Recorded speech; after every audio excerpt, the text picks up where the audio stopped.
في واحد كان بينام جعان واتحبس في قفص حديد، بس في الاخر خلى نص الكوكب تحت رجليه. هات مخك وتعالى. اسمه تيموجين، واللي عرفوه بعد كده باسم جنكيز خان. هو ده مؤسس المغول.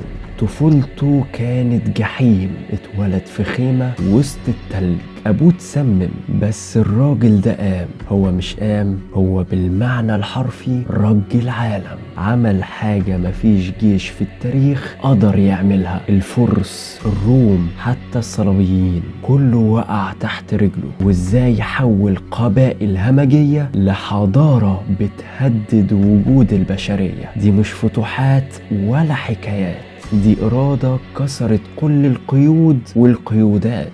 تابع عشان اللي جاي كله مفاجآت. كان معاك الفاتح، ده طرف الخيط والبكرة كلها هناك.